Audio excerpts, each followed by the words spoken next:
Rousey Rousey. வணக்கம் sir. வணக்கம், வாங்க உட்காருங்க. Good morning sir. Good morning, உட்காருங்க. இவர்தான் ரேகாவோட புருஷன் மது. குட், உங்களை சந்திச்சதுல ரொம்ப சந்தோஷம். உங்க மனைவி இங்க அட்மிட் பண்ணிருக்கிறது உங்களுக்கு தெரியும்ல? தெரியும் சார். மிஸ்டர் மது, ரேகாவுக்கு இப்ப இருக்கிற மன வெறுப்புக்கு அதுக்கு ஒத்துக்காத காரணம் என்னன்னு உங்களுக்கு தெரியுமா?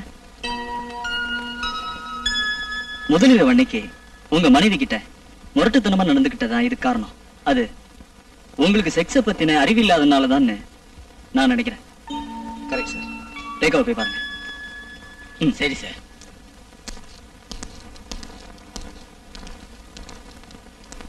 மாதவா, நெஞ்சு வலி குறைஞ்சிருக்குல்ல? நெஞ்சு வலி ரொம்ப பயங்கரமா இருக்கு சார். இப்பவே செத்துரும் போல இருக்கு சார். மனசுக்கு நிம்மதியே இல்ல சார். மிஸ்டர் மாதவன், நீங்க வீணா கவலைப்படுறீங்க. நீங்க சாக மாட்டீங்க, நிம்மதியா இருங்க. செத்தா என் சொத்தை முழுசா அமைக்கிடுவாங்க சார். அதுலயே ரொம்ப பயமா இருக்கு. செத்துருவோம் பயமா இருக்கு சார். அப்படி நீங்க செத்ததா என்ன? உங்க சொத்தையெல்லாம் வேற யாராவது அனுபவிச்சுட்டு போட்டுமே. ஐயோ, நான் சரியா சோறு கூட தின்னாம சேர்த்து வச்ச பணம் சார் அது. அதை யாராவது அனுபவிச்சாங்கன்னா நான் செத்தாலும் ஆத்மா. மாதவனுக்கு சொந்தக்காரங்க யாரும் இல்லையா? எனக்கு பொண்டாட்டி பிள்ளைங்கன்னு யாரும் கிடையாது சார். கூட பிறந்தவங்க? ஒரு தங்கச்சி, அவளுக்கு 2 குழந்தைங்க. அவங்க என்ன செஞ்சிட்டு இருக்காங்க? இப்போதைக்கு அவங்க கூலி வேலை செஞ்சு பொழைச்சிட்டு இருக்காங்க.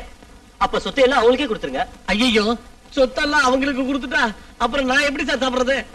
அதுக்கு ஒரு வழி இருக்கு. நீங்க செத்த பின்னாடி உங்க தங்கச்சிக்கும் குழந்தைகளுக்கும் சேரணும்னு இப்பவே உயிர் எழுதி வச்சிருங்க. ஒருவேளை நான் இப்பவே செத்து போயிட்டேன்? ஏன் டாக்டர், இந்த ஆளுக்கு இந்த ஆளு மேல நம்பிக்கை இல்லையே.